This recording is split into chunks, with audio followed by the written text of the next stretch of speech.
کہ اللہ کی مخلوقات کو تعارف کرایا جائے اللہ تبارک و تعالی کا اس کے ناموں اور اس کی صفات کے ذریعے کہ اس کی صفتیں کیسی ہیں، وہ کیسی صفات کا حامل. اور دوسرے الطریقۃ الموصلۃ الی اللہ، بتائیں کہ وہ راستہ کون سا ہے جس راستے پر چل کر کے بندہ اللہ تک پہنچتا ہے، یہ بتایا جائے. جی کہاں اللہ تبارک و تعالی کی رضا تک پہنچتا ہے، یہ بتایا جائے. رسول نے بتایا ہے کون سا راستہ. چلیے وہ حدیث لے لیتے. حدیث اس طرح وعن جابر بن عبد اللہ رضی اللہ تعالی عنہ قال كنا عند النبي صلی اللہ علیہ وسلم فخط خطا وخط خطين يمينه وخط خطين يساره ثم وضع يده في الخط الاوسط فقال هذا سبيل الله ثم تلا هذه الايه وان هذا صراطي مستقيما فاتبعوه ولا تتبعوا السبل فتفرق بكم عن سبيلي رواه ابن ماجہ فی کتاب الایمان. حضرت امام ابن ماجہ شریف میں یہ حدیث ایسے ہی کتاب الایمان کے اندر لائے. راوی جیسا کہ معلوم ہوا حضرت جابر بن عبداللہ ہیں. حضرت جابر بن عبداللہ فرماتے ہیں کہ ہم لوگ نبی کریم صلی اللہ علیہ وسلم کے پاس بیٹھے ہوئے تھے، اچانک آپ نے ایک خط کھینچا. He drew a straight line. آپ نے ایک لمبا خط کھینچا، ایک سیدھی لکیر کھینچی، اور اس سیدھی لکیر کے دائیں طرف 2 لکیریں اور اس کے بائیں طرف 2 لکیریں. کتنے ہوئے؟ 4. دنیا پریشان ہے ان 4 کے پیچھے، انہیں 4 کے پیچھے پریشان ہے. ایک سیدھی لکیر، سیدھے لکیر کے دائیں جانب 2 لکیر ہے، بائیں جانب 2 لکیر ہے، اور آپ نے بیچ والی لکیر کے اوپر ہاتھ رکھا. نقطہ دیکھیں عقیدے کا. ثم وضع يده في الخط الاوسط. فی کس لیے آتا ہے؟ فی آتا ظرفیت کے لیے، جیسے ہے یہ ہے فی کسی چیز کے اندر داخل کر رہا فی. تو آپ نے اس لکیر کے اندر انگلی ڈال دی. لا لا لا لا فی الخط الاوسط، علی الخط الاوسط کہنا چاہیے تھا نا، فی الخط الاوسط. اس کا مطلب فی کا مطلب اعلی ہوتا ہے. جب یہ عقیدے کے باب میں آئے تھے اَأَمِنْتُم مَّن فِي السَّمَاءِ، کیا تم بے خوف ہو گئے اس سے جو آسمانوں میں ہے، جو آسمان میں ہے. آسمان کا مطلب یہاں بلندی ہے، فی جہت العلو، یہ مطلب ہے وہاں السماء. اور فی کا مطلب اعلی ہے، اعلی علی السماء یعنی فی جہت العلو. ثم وضع يده في الخط الاوسط. سمجھ میں آیا؟ چلو چھوڑو جی، علماء سمجھ گئے جی. ثم وضع يده في الخط الاوسط فقال هذا سبیل اللہ، یہ اللہ کا راستہ ہے. اللہ کا راستہ بولے تو اللہ کا راستہ، یہی راستہ ہے جو اللہ تک پہنچتا ہے. الطریقۃ الموصلۃ الی اللہ ھذا سبیل اللہ وہ صراط المستقیم. تو یہ بتایا جائے کہ وہ کون سا راستہ ہے. پہلے اللہ تبارک و تعالیٰ کا تعارف کرایا جائے اس کے اسماء اور اس کی صفات کے ذریعے، اور دوسرے بتایا جائے کہ وہ راستہ کون سا ہے جو اللہ تبارک و تعالیٰ کی رضا تک پہنچتا ہے. اور نمبر 3، تیسرا محور یہ ہے کہ بندوں کو بتایا جائے کہ اس راستے پر چل کر کے جب تم دار کرامت میں پہنچو گے، دار النعیم میں پہنچو گے، جنت میں پہنچو گے، تو یہ نعمتیں تمہیں حاصل ہونے والی ہیں اس راستے پر چل کر کے. اور سب سے بڑی نعمت جو تمہیں حاصل ہونے والی ہے وہ دیدار الہی ہے، اللہ تبارک و تعالیٰ کا دیدار ہے. اللہ ہم سب کو اپنے دیدار سے مشرف فرمائے. کیا آپ کو نہیں لگتا کہ دنیا میں کسی خوبصورت سین کو دیکھتے کہ تو واو ہاؤ بیوٹیفل سین از دس، یہ کتنا خوبصورت منظر ہے.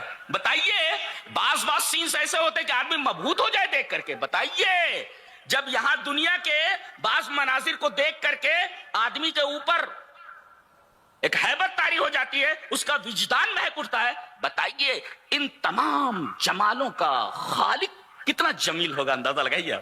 آپ کی خواہش نہیں ہو رہی ہے کہ اس جمال کامل کو دیکھا جائے؟ وہ کتنا جمیل ہوگا. اللہ جس نے یہ تمام جمال بکھیر رکھا ہے وہ کتنا جمیل ہوگا. کیا آپ کے دل میں تمنا پیدا نہیں ہوتی؟ ارے یہ جمال جو تم دیکھ رہے ہو، یہ تمام جمال ناقص جمال، سب ناقص جمالات ہیں جی، ناقص ہیں. یہ جمال کامل کا دیدار جنت میں ہونے والا ہے. یہ بتاؤ کہ اللہ تبارک و تعالیٰ کا دیدار ہونے والا ہے. تو گویا کہ دعوت الرسل تدور علی ثلاثۃ محاور، 3 محوروں کے اوپر گھومتی ہے. اب آگے بتایا گیا تو پہلے تم ان کے سامنے دعوت توحید رکھو گے. فَإِذَا عَرَفُوا اللَّهَ، اس پر ہم رکے تھے اور ہم نے معرفت کی تشریح کی ابن قیم کی زبان میں. جب وہ اللہ کی معرفت حاصل کر لے تو اب بتاؤ کہ اللہ تعالی نے تمہیں دن اور رات میں فی یومہم و لیلتہم، دن اور رات کے اندر 5 نمازیں فرض کی ہیں. ہاں 5 نمازیں فرض کی ہیں. اللہ اکبر. اب دیکھیں تمام عبادات میں سب سے اعلیٰ قسم کی عبادت، اعلیٰ عبادت نماز ہے، لیکن وہ توحید کے بعد ہے. اگر آدمی کے پاس توحید نہ ہو تو نماز مقبول نہیں. نماز کیا؟ علامہ ابن عثیمین رحمہ اللہ نے فرمایا، غور سے یہ نقطہ یاد رکھو، فَكُلُّ عِبَادَةٍ لَا تُبْنَى عَلَى التَّوْحِيدِ فَهِيَ بَاطِلَةٌ. ابن عثیمین فرماتے ہیں کوئی بھی عبادت ہو اگر اس کی اساس میں توحید نہیں ہے تو ساری کی ساری عبادتیں باطل ہیں. یہ اصول بتایا انہوں نے، فَكُلُّ عِبَادَةٍ لَا تُبْنَى عَلَى التَّوْحِيدِ فَهِيَ بَاطِلَةٌ. جو بھی عمل آدمی کا کتنا بھی بڑا عمل کیوں نہ ہو، اگر توحید نہیں ہے بڑے سے بڑا عمل باطل. دلیل یہ حدیث پاک. وان عائشہ رضی اللہ تعالی عنہا قلت یا رسول اللہ ابن جدعان کان فی الجاہلیت یصل الرحم ویطعم المساکین فهل ذاک نافعہ قال لا ينفعہ انہ لم یقل یوما رب اغفر لی خطیئتی یوم الدین. رواہ مسلم فی کتاب الایمان. حضرت امام مسلم رحمہ اللہ اس حدیث کو بھی کتاب الایمان میں لائے. اما عائشہ رضی اللہ تعالیٰ عنہ سے روایت اسی طرح مروی ہے. حضرت عائشہ فرماتی ہیں کہ میں نے ایک دفعہ رسول اللہ صلی اللہ علیہ وسلم سے کہا، پوچھا کہ ابن جدعان، عبداللہ ابن جدعان یہ بڑا سخی آدمی تھا، تو یہ جاہلیت کے اندر صلہ رحمی کرتا تھا. صلہ رحمی، اب صلہ رحمی کی تفسیر بہت پیاری ہے، وہ ہم چھوڑتے ہیں اس لیے کہ ہمارے موضوع سے متعلق نہیں. تو وہ صلہ رحمی کرتا تھا، بالفاظ دیگر اپنے رشتہ داروں کا بڑا خیال رکھتا تھا، قرابت اور رشتہ داری کو کاٹتا نہیں تھا، بہنوں کا خیال، بھائیوں کا خیال وغیرہ وغیرہ. تو یہ صلہ رحمی کرتا تھا. ایک وَيُطْعِمُ الْمِسْكِينَ، اور مسکین کو کھانا کھلاتا تھا. اس حدیث پاک میں 2 عملوں کو ہائی لائٹ کر کے بتایا گیا ہے. جی کیا؟ ایک تو یہ کہ آدمی اپنے رشتہ داروں کا خیال رکھے اور دوسرے مسکینوں کو کھانا کھلائے. آج دیکھو سکھوں کو دیکھو، باقاعدہ ان کے ہاں بھوکوں کو کھانا کھلانا، مسکینوں کو کھانا کھلانا، بھوکے کو کھانا کھلانا، یہ ان کے دین کے اندر ایک اعلیٰ درجے کا عمل مانا جاتا ہے. جی اعلیٰ درجے کا عمل. بہت سارے غیر مسلم یہ کام کر رہے ہیں. مسلمان اس میں، اہل حدیث اس میں بہت پیچھے ہیں. ہاں ارے اپنا پیٹ بھرو، پھر اس کے بعد جو یہ کام بھی کرو بس ذرا سا. بھائی تم سے کوئی کام ہوتا ہے اچھا؟ یہی کام تو عام کون کرے گا؟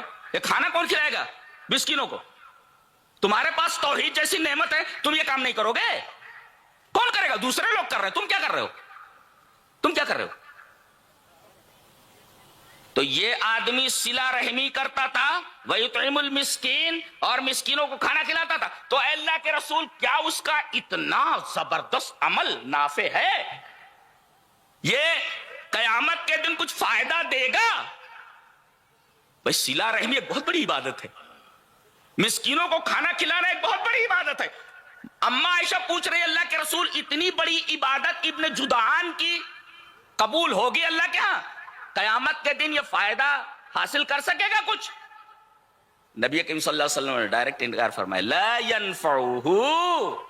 جی کہ اللہ تبارک و تعالی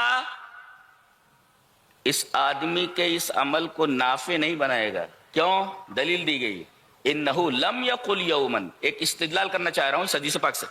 انہو لم یقل یومن، اس نے ایک دن بھی نہیں کہا رب اغفر لی خطیئتی یوم الدین، میرے رب میرے گناہوں کو قیامت کے دن بخش دینا. نقطہ کیا ملا؟ اگر آدمی توحید کو نہیں مانتا، توحید کا مقر نہیں ہے، تو آخرت کا بھی منکر ہے. جگہ جگہ آپ دیکھیں گے قرآن حکیم میں کہ آخرت اور توحید دونوں ساتھ ساتھ ذکر کیے جاتے ہیں. یعنی آدمی اگر توحید کا انکار کر دے تو آخرت کا منکر مانا جاتا ہے. جی یہ سورہ حج دیکھ لیں، کم سے کم کوئی نقطہ سمجھ میں آیا؟ اگر کوئی آدمی اللہ کی توحید کا انکار کر دے تو سمجھو وہ آخرت کا بھی منکر ہے. یہاں وہی کہا گیا کہ چونکہ یہ توحید پر کاربند نہیں تھا، اسی وجہ سے اس نے کبھی یہ نہیں کہا کہ اے اللہ میری غلطیوں کو قیامت کے دن بخش دینا. حدیث کو سمجھنا بھی یہ بہت ہی مطالعہ مانگتا ہے، بہت ہی غور و فکر کی ضرورت ہے. انہ لم یقل یوما رب اغفر لی خطیئتی یوم الدین، توحید کا مقر نہیں تھا، لہذا اس نے آخرت کو نہیں مانا، لہذا اس کا یہ عمل قبول نہیں ہوگا. تو فَكُلُّ عِبَادَةٍ لَا تُبْنَى عَلَى التَّوْحِيدِ فَهِيَ بَاطِلَةٌ، ہر وہ عبادت جس کی بنیاد میں توحید نہ ہو، ہر عبادت باطل ہے، ہر عبادت باطل ہے. اب ایک نکتہ بیان کرنے جا رہا ہوں، ایک حدیث پاک کے آئینے میں لے کر جاؤ، اس کو ذہن میں پہلے بٹھاؤ. حدیث اس طرح وعن انس رضی اللہ تعالی عنہ قال قال رسول اللہ صلی اللہ علیہ وسلم لا تقوم الساعة حتى لا يقال في الارض لا الہ الا اللہ رواہ احمد فی مسندہ. حضرت امام احمد بن حنبل رحمہ اللہ اس حدیث کو ایسے ہی مسند احمد کے اندر لائے. راوی حضرت انس رضی اللہ تعالی عنہ.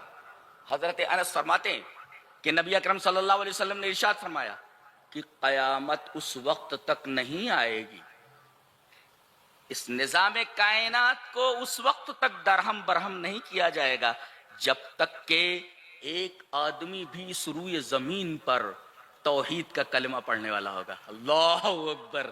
آپ دیکھ رہے ہیں، ایک آدمی بھی اگر توحید کا کلمہ پڑھنے والا ہوگا تب تک قیامت نہیں آئے گی. کیا سمجھ میں آیا؟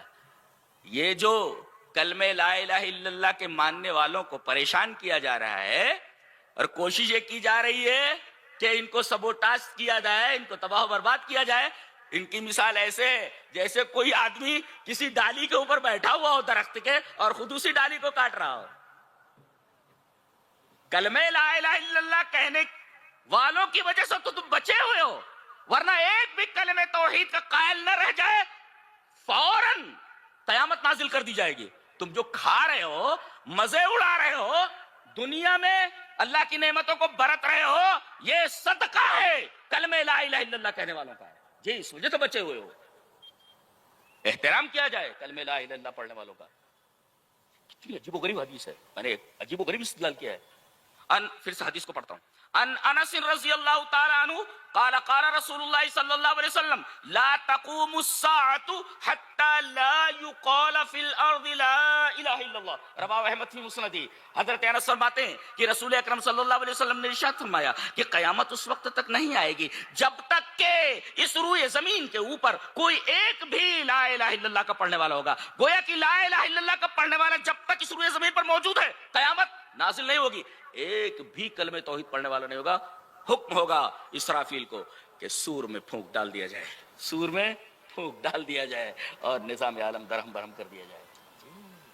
یہ ہے کلمہ لا الہ الا اللہ کا پاور اور یہ ہے توحید. تو گویا کہ معاشرے کی اصلاح کی بات کرتے ہو، اصلاح تو چھوڑو، پوری دنیا کے افراد اور پوری دنیا کے معاشرے بچے ہوئے ہیں کلمہ لا الہ الا اللہ. اصلاح تو چھوڑو، ان کی بقا منحصر ہے کلمہ لا الہ الا اللہ کے اوپر، کہنے والوں کے اوپر.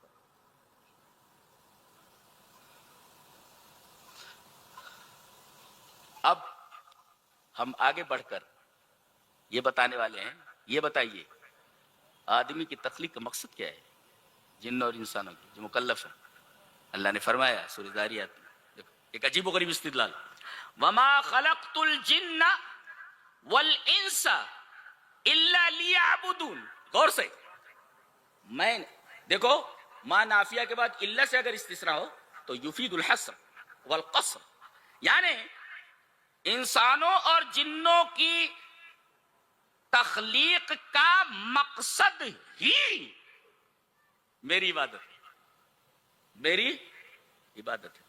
اب یہ جوڑیے ابن جدان والی بات سے کہ اگر کوئی آدمی توحید نہیں مانتا تو جتنے بڑے نیک عمل کر لے ایک بھی عمل اس کا نافع نہیں ہے.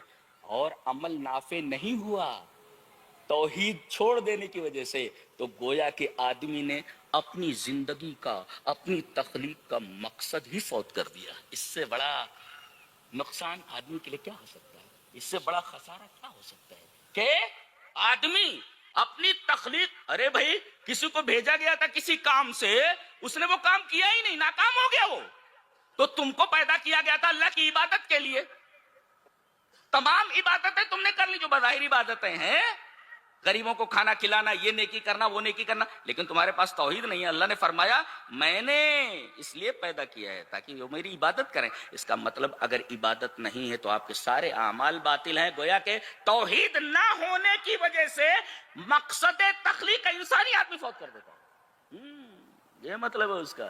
اور علامہ ابن عثیمین رحمہ اللہ نے بالکل صحیح فرمایا، فَكُلُّ عِبَادَةٍ لَا تُبْنَى عَلَى التَّوْحِيدِ فَهُوَ بَاطِلٌ، کہ ہر وہ عبادت جس کی بنیاد توحید کے اوپر نہ ہو باطل ہوتی ہے۔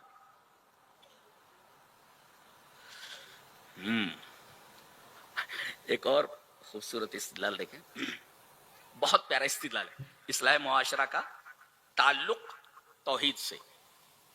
ذہن میں بٹھاؤ، حدیث پڑھتے ہیں پہلے، حدیث اس طرح، وان ابی الزبیر حدثنا جابر بن عبد اللہ رضی اللہ تعالی عنہ قال سمعت رسول اللہ صلی اللہ علیہ وسلم یقول من لقی اللہ لا یشرک به شیئا دخل الجنہ ومن لقیہ یشرک به دخل النار، رواہ مسلم فی کتاب الایمان۔ حضرت امام مسلم رحمہ اللہ اس حدیث کو بھی کتاب الایمان میں لائے۔ ترجمہ کروں، حضرت جابر بن عبداللہ فرماتے کہ میں نے جناب محمد الرسول اللہ صلی اللہ علیہ وسلم کو بیان فرماتے سنا، غور سے، من لقی اللہ لا یشرک به شیئا دخل الجنہ، جو آدمی اللہ سے اس حال میں ملاقات کرے، ایک نکتہ تو یہ ملا، تم کہیں بھی رہو، کیسی بھی زندگی گزارو، کفر کے ساتھ، شرک کے ساتھ، کسی بھی عمل کے ساتھ، ایک دن رب کے سامنے حاضر ہونا ہے، بھاگ کر نہیں جا سکتے کہیں، کہیں نہیں جا سکتے بھاگ کر، رب کے سامنے حاضر ہونا ہے۔ Sure, you have to go there، جی حاضر ہونا ہی ہے وہاں، بھاگ نہیں سکتے کہیں۔ تو اللہ کے رسول صلی اللہ علیہ وسلم کو میں نے یہ فرماتے سنا ہے، کیا؟ من لقی اللہ لا یشرک به شیئا، جو آدمی اللہ سے ملاقات کرے اس حال میں کہ اس کے ساتھ اس نے شرک نہ کیا ہو، تو ایک تو ملاقات ضروری ہے، ملاقات ضروری ہے، اور ہر ایک کو رب کے سامنے حاضر ہونا ہے، پہنچنا ہے وہاں پر۔ اگر شرک کر کے نہیں گیا ہے اور ملاقات ہوئی، دخل الجنہ، اللہ اسے جنت میں داخل کرے گا۔ اچھا اب دیکھو، وَمَن لَقِيَهُ يُشْرِكُ بِهِ، اور جو اللہ سے اس حال میں ملاقات کرے کہ اس سے شرک کر رہا ہے اس کے ساتھ، تو دخل النار، رواہ مسلم کی کتاب الایمان، جہنم میں داخل ہوگا۔ استدلال دیکھیں، استدلال ایک شارح اس کا استدلال کرتا ہے، کتنا بڑا، ذہن میں بٹھاؤ اس کو، اذا كان التوحید سببا فی دخول الجنة فكيف لا يكون سببا لإصلاح المعاشرة، لإصلاح الدنيا والفرد والمجتمع۔ یہ استدلال کہ اگر توحید سبب ہے کسی کو جنت میں داخل کرنے کا، تو جنت تو بہت بڑی چیز ہے، تو جب جنت میں داخل کرنے کا سبب اگر توحید ہے تو کیا وہ سبب نہیں بن سکتا معاشرے کی اصلاح کی؟ پکڑو اس کو، یہ دلیل پکڑو، اذا كان التوحید سببا فی دخول الجنہ فکیف لا یکون سببا لاصلاح المعاشرہ لاصلاح المجتمع والفرد۔ یہ نکتہ ایک شارح نے ذکر کیا ہے، جس کو میں نے اسی کی زبان میں پیش کر دیا عربی میں۔ ایک حدیث پڑھی گئی، اس حدیث سے یہ استدلال کیا گیا۔ ایک اور فائدہ، ایک ہوتا ہے کوئی آدمی عمل کرے تو اس عمل کا فائدہ اسے پہنچتا ہے، بڑی گہری بات کہنے جا رہا ہوں، لے کر کے جاؤ، اسلام کو فلسفہ پیش کیا جا رہا ہے، گہرا ہے۔ ایک آدمی ہوتا ہے، وہ کوئی نیک عمل کرتا ہے تو اس عمل کا فائدہ اسے پہنچتا ہے. توحید ایک ایسی چیز ہے کہ آدمی کو توحید کا فائدہ تو موحد کو پہنچتا ہی ہے، اس کا فائدہ دوسرے گنہگار کو بھی پہنچ جاتا ہے. گویا کہ توحید لازم ہی نہیں، بطرز نحو متعدی ہے. دلیل یہ حدیث پاک. وعن ابن عباس رضی اللہ تعالی عنہما قال سمعت رسول اللہ صلی اللہ علیہ وسلم یقول ما من مسلم يموت فيقوم على جنازته 40 رجلا لا يشركون بالله شيئا الا شفعوا فيه. رواہ ابو داؤد فی کتاب الجنائز. حضرت امام ابی داؤد رحمہ اللہ اس حدیث کو ایسے ہی ابو داؤد شریف کتاب الجنائز کے اندر لائے. راوی حضرت عبداللہ ابن عباس ہیں. حضرت عبداللہ ابن عباس فرماتے ہیں کہ میں نے جناب محمد رسول اللہ صلی اللہ علیہ وسلم کو یہ بیان فرماتے سنا کہ کوئی گنہگار، کوئی مسلمان مر جائے، ما من مسلمی یموت، کوئی بھی مسلمان مر جائے اور گنہگار ہو، فیقوم علی جنازتہ 40 رجلا، اور اس کے جنازے میں 40 ایسے آدمی شریک ہو جائے کہ لا یشرکون باللہ شیئا، جو پکے موحد ہوں، توحید والے ہوں، جو اللہ کے ساتھ کچھ بھی شرک نہیں کرتے، تو اللہ ان کی سفارش کو قبول کر لیتا ہے. کون سی سفارش کرتا ہے؟ کن کن کو دعا یاد ہے وہ؟ ارے بعض لوگ تو اس کو دھیرے پڑھ لیتے، تو آپ کھڑے رہتے خالی. کیا پڑھتے؟ اللہم اغفر لحینا ومیتنا وشاہدنا وغائبنا الى آخر الحدیث، الى آخر الدعا. کیا؟ اے اللہ ہمارے زندے کو بخش دے، ہمارے مردے کو بخش دے. تو یہ سفارش کی جا رہی ہے نا اس کے تعلق سے. تو یہ جو سفارش کی اللہ شف، اسی وجہ سے لفظ شفاعت استعمال کی گئی جی. تو یہ جو سفارش کر رہا ہے دعا کرنے والا، اس کی سفارش قبول کر لی جاتی ہے. یہ کون ہے بھائی؟ یہ وہ آدمی ہیں 40 جو شرک نہیں کرتے اللہ کے ساتھ. تو ان کے شرک نہ کرنے کا فائدہ انہیں تو خود پہنچ ہی رہا ہے کہ جنت میں داخل ہونے والے ہیں اس حدیث کے تحت کہ من لقی اللہ لا یشرک بہ شیئا دخل الجنہ. یہاں دیکھیے اس توحید کا فائدہ ایک گنہگار مردے کو پہنچ رہا ہے کہ 40 ایسے آدمی اس کی نماز جنازہ میں شریک ہو جائے، نماز جنازہ پڑھنے، جو شرک نہ کرتے ہوں، تو ان کی اس توحید کا فائدہ اس گنہگار میت کو پہنچ جائے کہ اللہ ان کی سفارش قبول کر لیتا ہے. یہ ہے توحید کا پاور. تو گویا کہ وہ لازمی نہیں، متعدی ہے. وہ اذا سألت فاسأل اللہ، مانگ تو اللہ سے مانگ. یہاں یہ دیکھا گیا لوگوں کو اپنی فکر نہیں ہے، وہ جو مر گئے ان کی فکر ہے. چونا لگا رہے. اب تو یہ بدعت آگے بڑھ کر کے وہ سب دیا ہوا جلانے لگے. ہو کہاں پہ؟ قبروں پر. لا لا لا، حیرت انگیز بات ہے. ارے بھائی کہیں جا کر رکے گی؟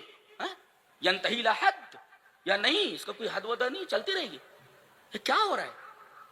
یعنی اپنی زندگی کو سفید کرو، اوپر سے قبروں کو چونا کاری کرنے سے کیا ملنے والا ہے مرے ہوئے آدمی کو؟ اس کے ساتھ تو اس کا عمل گیا نا، اس کے ساتھ اس کا عمل گیا. اللہ اکبر، اللہ کے حدود کی حفاظت.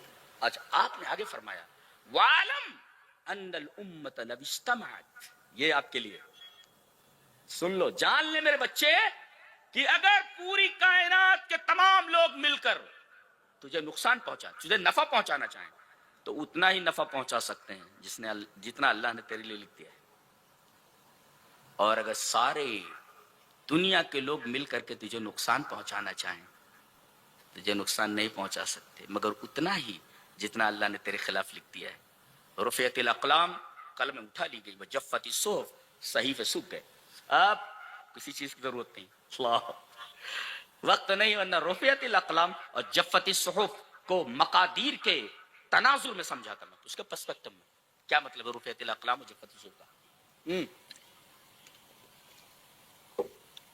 تو ایک تو یہ فرمایا گیا کہ مانگ تو اللہ سے مانگ، وَإِذَا اسْتَعَنْتَ فَاسْتَعِنْ بِاللَّهِ، مدد طلب کر تو صرف اللہ سے. یہاں دیکھو مسجد خالی ہے اور آستانے آباد ہیں، یہاں نہیں ملتا وہاں ملتا ہے.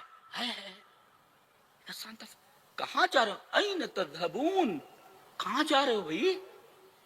جہاں ملتا ہے وہاں کہتے ہو ملتا نہیں، اور جہاں نہیں ملتا وہاں جا رہے ہو کہتے ہو کہ ملتا ہے یہاں. اذا سالت فاسأل اللہ، یہ نبی بچے کو بتا رہے ہیں جب مانگ تو اللہ سے مانگ، اور مدد مانگ تو صرف اللہ سے مانگ. اور یہ تصور دیا گیا ہے کائنات کی کوئی طاقت تمہیں نقصان نہیں پہنچا سکتی، اس لیے کہ اللہ تمہارے ساتھ ہے، وہی جو فیصلہ کرے گا وہی ہوگا. اللہ کے فیصلے کے اندر کوئی دخل اندازی نہیں کر سکتا. نقطہ یہ ملا کہ بچپن ہی سے اپنے بچوں کو توحید کی تعلیم دیں تاکہ یہ بچے دیکھو.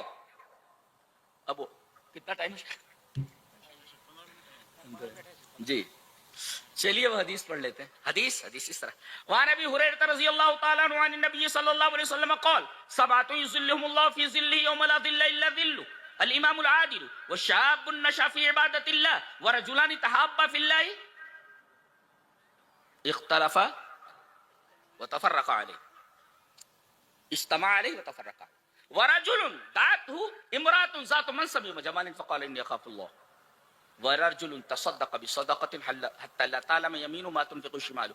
کبھی کبھی ایسا الٹا ہے، دائنے ہاتھ میں خرچ کیا بائیں ہاتھ میں، یہ سب الٹا ہے. مسلم کتاب الزکات جو روایت میں پڑھ رہا ہوں. ورجل ذکر اللہ خالیا ففاضت عیناہ رواہ مسلم فی کتاب الزکاۃ. حضرت امام مسلم رحمہ اللہ اس حدیث کو ایسے کتاب الزکات میں لائے، راوی حضرت ابو ہریرہ ہیں. حضرت ابو ہریرہ فرماتے 7 آدمی ایسے ہوں گے جو اللہ کے عرش کے سائے کے نیچے ہوں گے. جی اس میں ایک ہے انصاف کرنے والا حاکم، اور دوسرا وشاب نشأ فی عبادت اللہ. دیکھو وشاب ایسا نوجوان جو اللہ کی عبادت میں پلا